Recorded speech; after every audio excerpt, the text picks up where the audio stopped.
So, kamusta po mga Streetwise? Ako po si Takeru Miyamoto at welcome po sa aking munting channel. So, mga kababayan, naalala nyo ba? Yung sinabi po ni Bato de la Rosa last year, ang sabi niya, siya daw po ay magpapahuli sa ICC. Di ba sinabi niya yun kay Trillanes? Di ba? Go ahead, Mr. Trillanes, make money! Sabi niya ganon. Tapos mga kababayan, nung isang araw, sabi ni Bato de la Rosa, siya daw po ay sasama kay Digong sa ICC. Di ba? Nung si Digong nga po ay hinuli, ang sabi ni Bato de la Rosa, siya daw po ay magpapahuli sa ICC. Yun nga lang mga kababayan, ngayon iba na yung sinasabi ni Bato. Alam niyo sinasabi ni Bato ngayon? Alam niyo? Ang sabi ni Bato, siya daw po ay magtatago na lang. Walang yan, kasi iwan mo amo mo. Akala ko ba kung nasan si Duterte, nandun ka? And actually mga kababayan, di ba?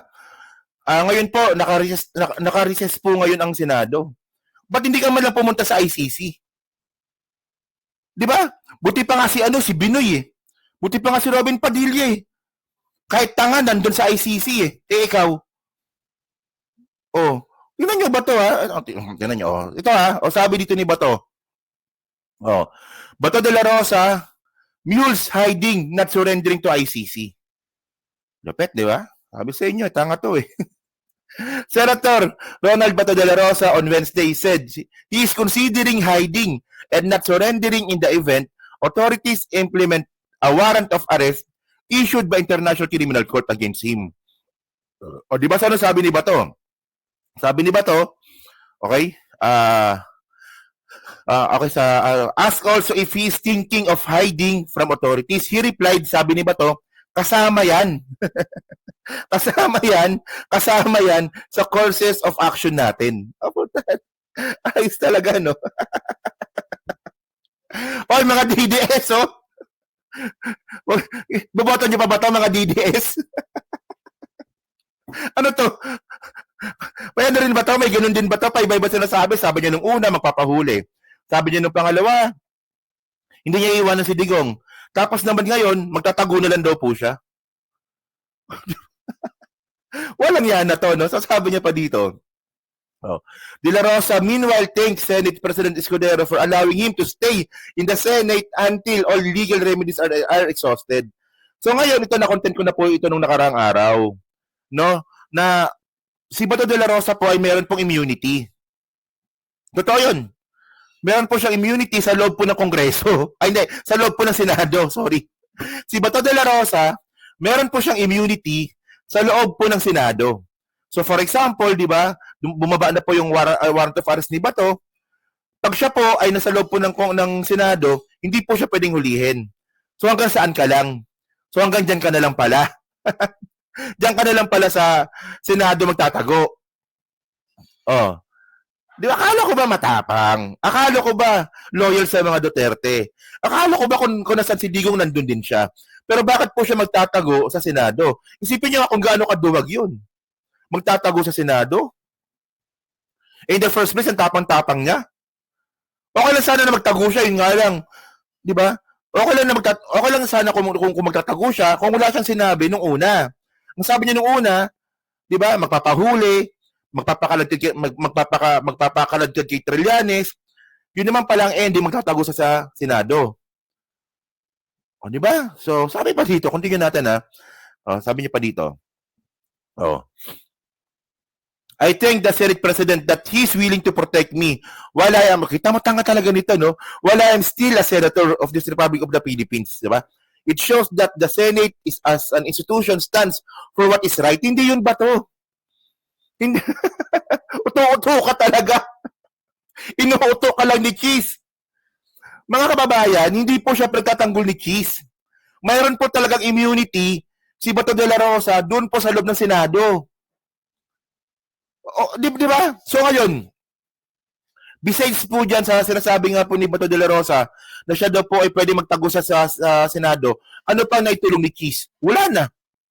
Actually nga po yung pagtatago nga po ni Bato de la Rosa sa loob ng Senado, hindi naman po tulong ni Cheese yun eh.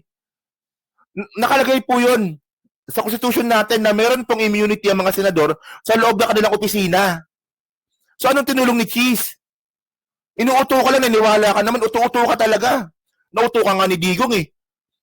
Kasi yan, Diyos ko naman, Diyos ko. Nagkaroon tayo ng ganyang klaseng senador, bobo. Matalino pa ako dito eh. Hello po kay Evangeline Lucas, maraming salamat sa iyong bagong subscribe, no? Di ba? Walang yan na to. Hindi nga natin. Then, nagkasi yung point ko mga kababayan. Di ba? So actually, mga ka-streetwise, meron po siyang video dito. So, panoorin natin to sabi niya dito. Diba ito? Okay. Kine-consider natin, kasama yan sa coalition of action na pwedeng gawin. Well, kung wala tayong makita na hostesya dito sa ating bansa, bakit ka susuko? Di ba? Hostesya. Wala tayo nakikita ng hostesya. Bakit tayo susuko? Hostesya.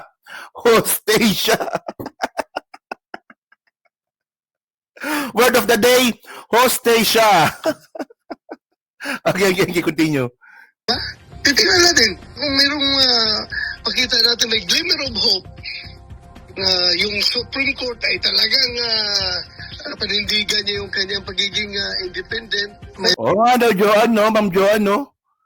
Nakikita po natin na nanginginig na po si Bato. Naalala niyo nung Naalala niyo nung SONA? Wala na kasong video dito, nakalimutan ko ilagay, no?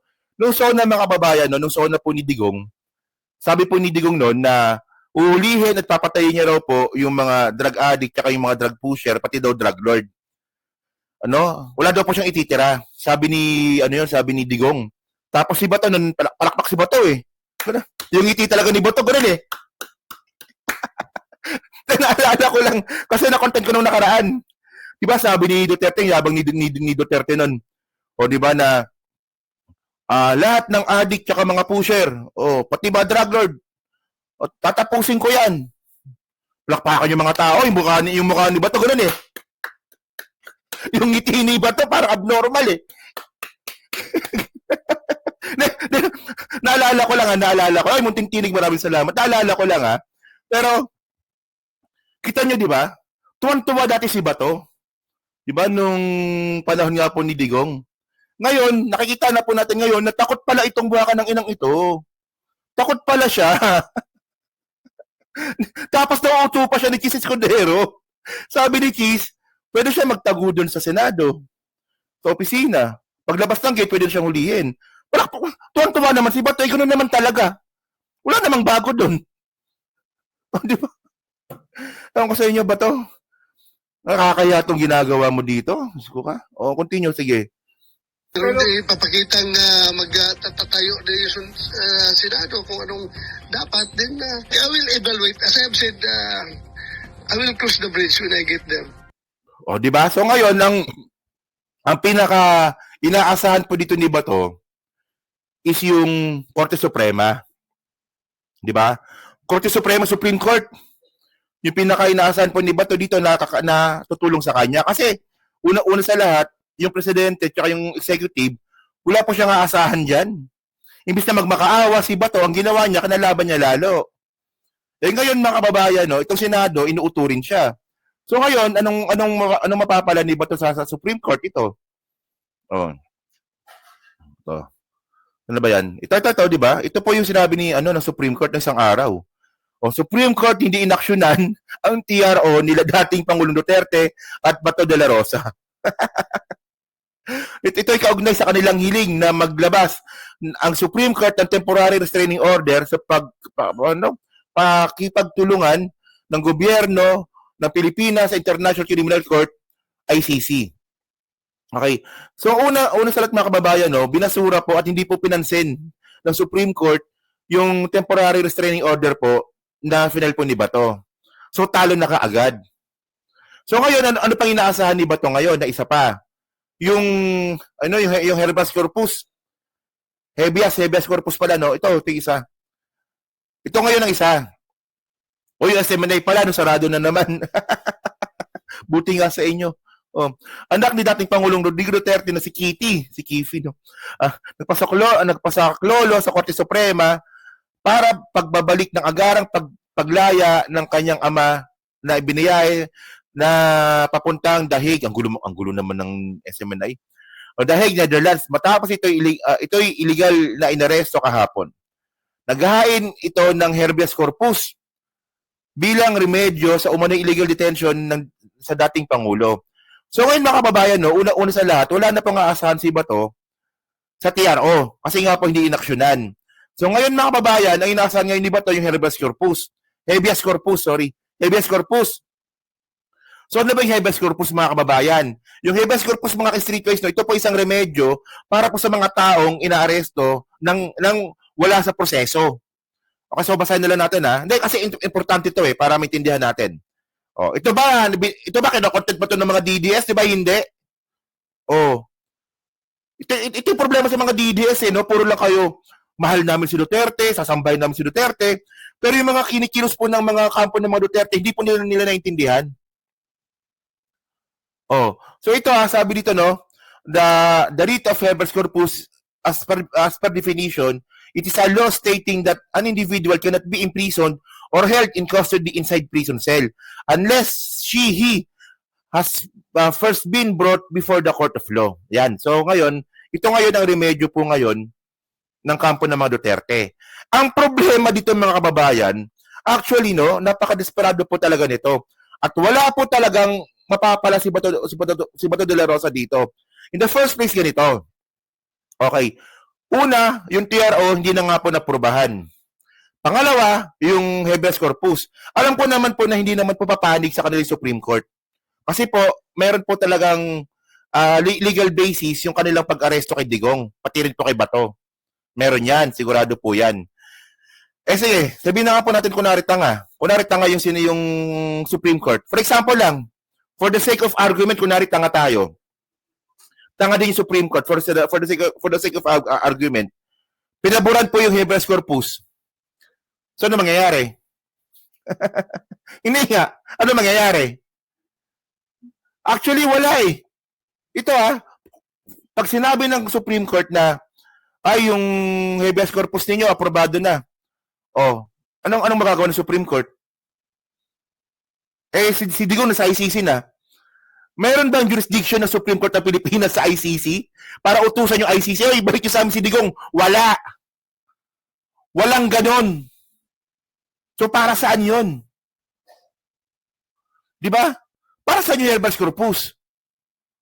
Nakuha nyo yung point ko mga kababayan? Ito ba tinuturo ba ito ng mga DDS? Actually, hindi. So, ano sabi nga po ni Secretary Boying Rimulya? Doon na si Digong. Andun na talaga siya. Wala nang magagawa ang gobyernong ito. Kasi nandun na si Digong. Nandun na sa ICC si Digong. Pinapaasa nyo kasi yung mga tao. Ayun ang problema sa inyo. Pinapaasa nyo kasi yung mga tao. Akala nyo kasi lahat ng Pilipino tanga. Hindi nga, nakuha nyo yung point. Kasi mga kababayan, for example, Supreme Court, ang jurisdiction na po ng Supreme Court, Pilipinas. For example, meron pong natapos na kaso sa Supreme Court, ang mangyayari po dyan, merong execution yan. At yung execution mga kababayan, magagaling po yan sa Pilipinas mismo. Ang problema mga kababayan, hindi pwedeng utusan ng Supreme Court yung ICC na ibalik si Digong. Walang executory power ang ICC para utusan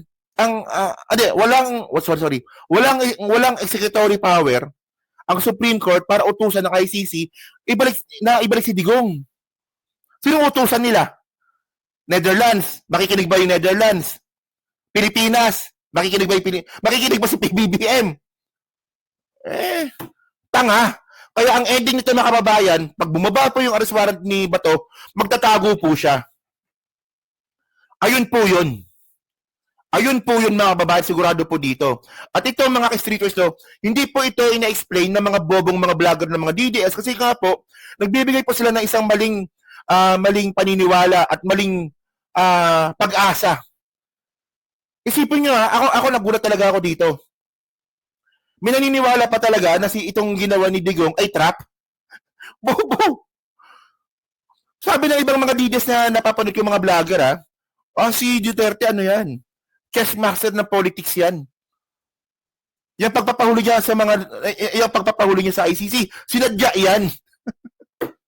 Ang sakit nyo sa banks, men. Ang tatangan ninyo. Grabe. Kung meron mang pinakatangang nila lang sa buong mundo, malamang DDS po yun. DDS yun. Tanga. Ay, nako. Ang problema dito, yan. Medyo lumalabas tong ano to, ha? Itong lumalabas ito. Actually, lumalabas yung ano na yan, ha? Yung conspiracy theory na yan. Na posibleng magpakaninoy si Digong. Sige, pag-usapan natin yan. Mayroong conspiracy theory, mga babayan, na mukhang ang magpapaganon din kay Digong, mga kasama niya. Parang nangyari kay Ninoy. Conspiracy theory lang naman yun, pero pag-usapan natin yan, makikikismis tayo sa loob kung ano ba yung usap-usapan tungkol dyan. Okay. So yan, mga kababayan, so kayo po, no? Okay, yung isang DDS naging matalino bigla. Talaga? Sana nga may ganyan. Sana all. So yan, no? So kayo po, mga kababayan, no? So kayo po sa Team Lipay, no? Masabi nyo nga po dito sa statement nga po ni Bato. Na siya daw po ay hindi daw po magpapahuli. Bagko siya daw po ay magtatago. So kayo ba, naniniwala ba kayo na gagawin ni Bato yan? Eh mukhang gagawin niya nga yan kasi tanga-tanga po talaga yan. Di ba? So yan, no? So, yan, no? So pa-comment lang po sa baba at binabasa ko pong lahat yan. Nandiyan po sa Team Lipay. Siyempre, pa-like, pa-subscribe. Kung di na makalabisan, pa-share na rin po ng video po na to. So, thank you mga kababayan. And then meron pa tayong 4 na topic pa ata dito, no? So ito pag-usapan natin tong isa.